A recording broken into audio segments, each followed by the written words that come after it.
मैं उस जगह पे गया कि पहला नेज़ा जब लगता है और मौला हुसैन जो है वो घोड़े से नीचे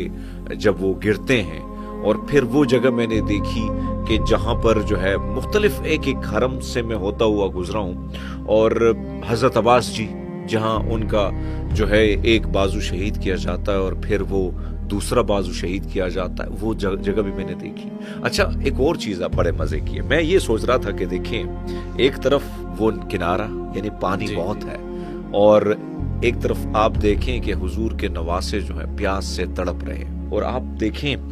कि आज जो आप हज़रत अब्बास जी के हरम में आप जाएंगे ना, तो आप शायद आपने देखा होगा वो बड़े बड़े मैंने कुछ विजुअल देखे हैं कि वहां पर वो पानी जिसके लिए वो मशकीज़े को दांतों में पकड़ के आगे बढ़ते हैं और फिर तीरों से उसको छली किया जाता है, आज वही पानी उसके जो है आस पास हरम के अतराफ में, और आप हैरान हो जाएंगे।